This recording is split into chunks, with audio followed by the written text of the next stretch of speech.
We are back on Morning Line on this Thursday. Thanks for joining us. My friend Clint Kelly with us, malpractice attorney, taking your phone calls. Good to have you on, sir. Appreciate it. Do you like coming on, or does it kind of bore you? Am I boring you? Is this it's just a way for me to contact the public and the public to contact me. I think it's great. I think it's great. Anyway, I really enjoy having you on. I'm glad you're back. He was with us for a while. We left him for a while. He gets busy, and now he's back. I'm here to stay. I really do appreciate it, Clint. It's fun because I've learned so much from you. Let's take a call or two. And you know, our first caller, he always seems to get in first, and that's Joe. Joe, good morning. Good morning, Nick. Hey, Joe. What can we do for you? Mr. Kelly. Hi, Joe. Just a couple of comments real quick, Mr. Kelly. He knows his business, and this is nothing that he doesn't know. But on the Vanderbilt deal, this happened like several months ago. It's my understanding that they settled out of court on this deal. But that would have been an ideal case for Mr. Kelly, I'm sure. But be an ideal case for any lawyer that handles these. Yeah, but and Mr. Kelly knows this. I know somebody who works in the medical field. And when they get drugs, they go by the first two letters of the drug. Like Versed and the other drug both started with VE. So that's probably where the nurse or where she got it or whatever made the fatal error in this case. But it shouldn't have happened, but it does because like I say, it's the first two letters of the drugs.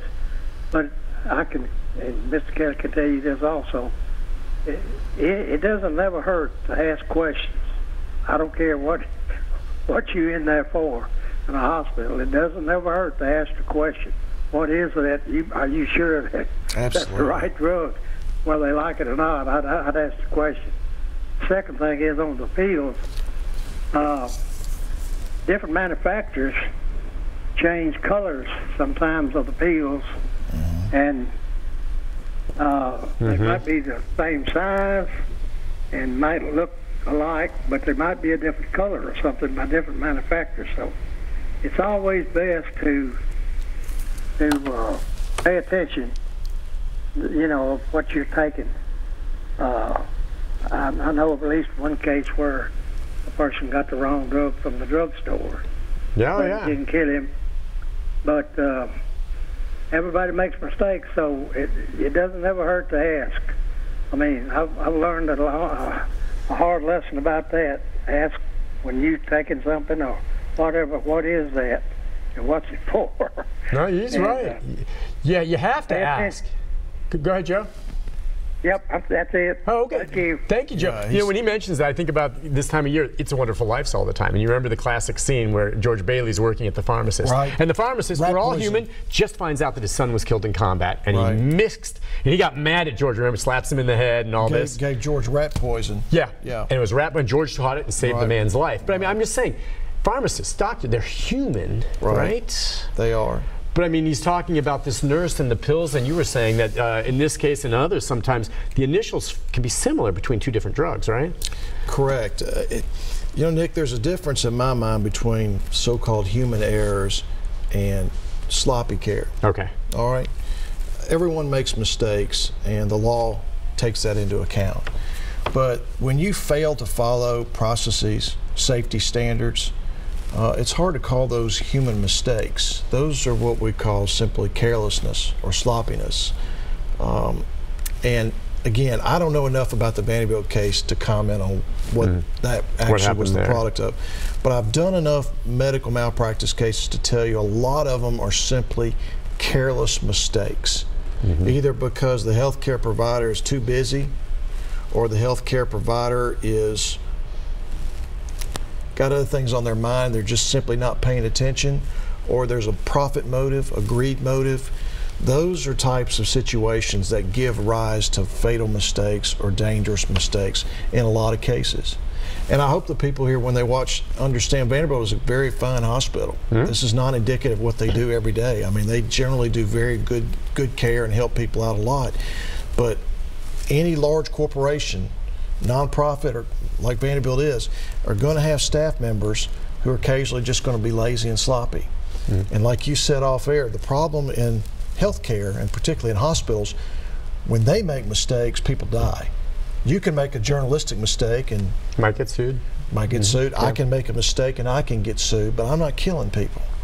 So we have to believe and trust our healthcare providers. You may make mistakes, but don't be sloppy. Yeah. So what you need to have in place then for something like that would be systems. Yeah, checks and balances. Recognizing in human nature, you're going to have some people that are sometimes sloppy, some people who are just make a darn honest mistake. They're good people, they're trying, and they're working so hard and they're in a rush. So when they make that, there needs to be a check or balance. It's like with me, I get done with my script. You know, and I'm an experienced reporter, and people trust me. I don't care. I always have a second pair of eyes from a producer or an EP look at my script just to tell me in case there's something I missed or doesn't make sense. I mean, I just do that. By definition, I do that because it's good, and they oftentimes catch things, and they do a great job. Remember we talked about medical battery cases where doctors perform the wrong surgery. Yeah, right. Or on the wrong patient. Did you say like where they mark the leg to make sure they're doing the right leg, or? I am astounded to this day that these still happen because there's what's known as a timeout procedure. That is a procedure to protect against sloppy or careless acts because you have to identify the person, the surgery, the equipment, and you actually have to look at the informed consent. All four of those things before you cut on somebody. It is virtually impossible to operate on the wrong patient or the wrong body part when you follow that procedure. Right. When you do operate on the wrong person, the wrong body part, it means you did not follow that 4-part timeout procedure. Do you understand now what I mean Absolutely. by sloppiness? Yeah. That's what sloppiness or carelessness is when you fail to follow processes or procedures designed to prevent the very thing that happened. Does that fall into the category that you always talk about of standard of care? Yes. Okay. The standard of care is to follow these processes. And that's the threshold for whether or not you have a lawsuit. Sometimes every bit of the standard of care is followed and you still have a bad result, and that's because they're not miracle workers. Sometimes you're going to have a bad result, right? But if you don't follow the standard of care, that's where you can say, look, everyone does it this way. You didn't, and this bad thing happened. We've got a case. Why do we have airline pilots go through checklists? Right. Right. Every time when you get on an airplane, you're watching the pilot. He's got something either in his lap or on the actual wheel, and he's going through the checklist. They go through the checklist to make sure that they don't have their mind on something else, or they don't forget something, or they don't get sloppy, because they have to follow that checklist. And if you follow the checklist, it virtually guarantees you won't make a mistake. Gotcha. All right. I agree. Let's go to Linda. Linda, good morning. Hi, Linda. Good morning. Nick, I forgot to thank you yesterday morning for all your hard work with this MorningLine and all the people that you've had on, and I'm going to miss Amy for a few days. Mm-hmm. But I wanted to bring up, I have a cousin that lives out in a western state, and he had gone to the doctor 2 or 3 times. And matter of fact, I think a couple of doctors, and just said he just didn't feel right, that his chest didn't feel right. And they poo-pooed him and sent him home. And about 2 weeks ago, he goes to work and is getting really bad off, and his boss takes him to the hospital in this unsaid name in the West. And they ended up putting 2 stents in. 80% blockage, and they said, well, you can go home tomorrow. And so then they didn't let him go home on the next day, and the doctor finally came in after 2 days and said, well, I hear you're still having chest pains. And he says, no, I'm not having chest pains, it's just the pain where they inserted the stents. And come to find out that the nurse that had questioned him wrote down that he was having chest pains. And so that's the reason why they kept him in the hospital an extra day. And of course, then they immediately sent him home. Okay. But, it's just, it's to the point where when you have a nurse or somebody come in, I want to see what you wrote down. Oh, yeah. And they say, well, I can't. I said, well, that's my record. I want to see what you've written down. Can you ask to do that? Can you see that? I mean, maybe there's a communication mistake there, and the nurse misinterpreted what he was saying. But can you ask to look at what I guess you could if the nurse. You can ask anything you want. I mean, let's go back to what Joe said, which is probably the most important thing I hope everybody remembers from this show more than anything else is, if you or a loved one are in a hospital, ask questions. Yeah. doctors and nurses want you to ask questions because it helps prevent mistakes. Yeah. You know, don't you know that nurse wished someone had asked her, what are you injecting? You know, again, this poor patient wasn't in a position to do that, but you need a family member there, a patient advocate, to ask, what are you injecting my wife with? What are you giving my son? So that the nurse is required to step back and make sure they know what they're doing. It's one additional layer of protection that you can provide for yourself or a loved one that could save a life. You are so right. And I have a personal example of that. My brother-in-law, who's since passed, was in the hospital, heart condition, his wife, and they're older people, and sometimes I would wonder, do they really understand what the doctor's saying and all this? They're good people, but I mean, they're not used to being in hospitals. And the nurse came in, and she had some kind of drug she was putting, and his wife, who was sitting next to her, sweet old lady, looks over and sees what it is, and she goes, wait a second, that's not what they normally She caught it. And we were all stunned. We're like, oh, no, is she right? And the nurse looks, she goes, oh, you're right. And I don't know what it was, but they almost injected him with the wrong thing. My wife tells this story all the time now, and it's just because Della was sitting next to her husband and happened to see the chart and said, wait a second, is this right? And the nurse double checked and said, oh my goodness, I got the wrong chart, and got him the right thing. And it's only because someone asked. And it seems though, Clint, though, that people tend to defer in general. I mean, I didn't expect that from Della, and good for her. It surprised me. But I mean, I tell my wife all the time, when I'm unconscious and I'm in bed or something like that at the hospital, you are asking a ton of questions and drilling them. Now, you know, with me, I'm not going to have a problem doing that. But right? I mean, you have to ask questions, but the public in general tends to defer to doctors. Well, I wouldn't know to ask questions if I didn't do this for a living. It's something I learned from practicing this type of law.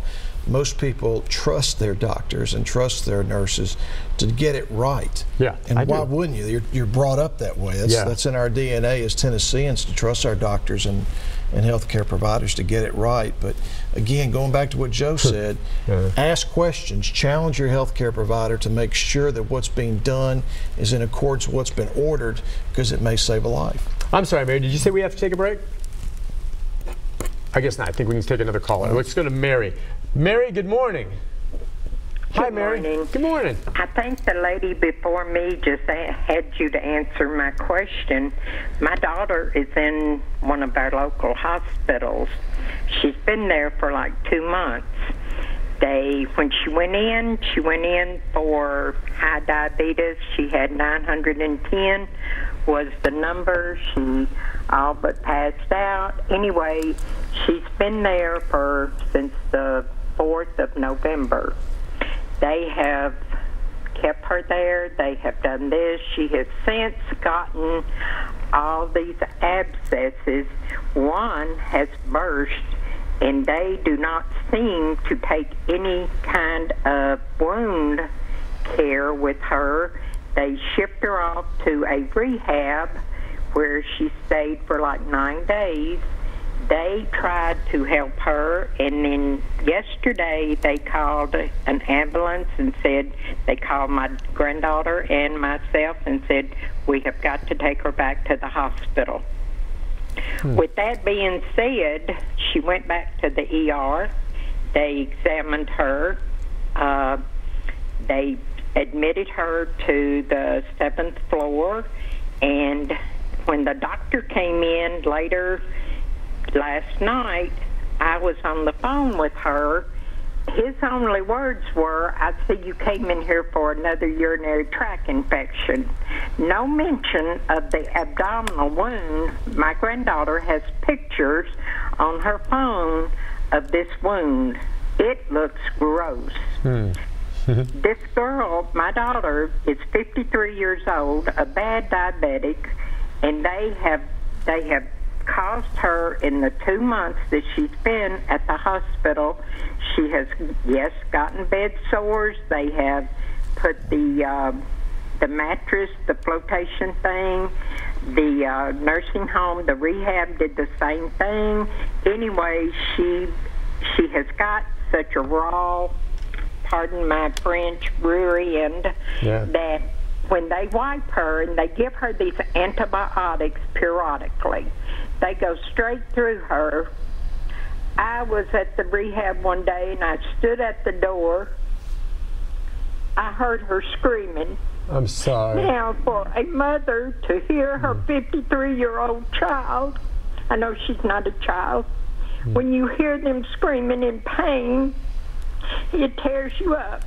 Listen, hang tight there. I'm going to let you comment and we'll talk more. We have to take a break. We're right up against it. Stay right where you are, Mary, and we'll address your situation with Clint and get his thoughts right after this. Stay with us, all right? This is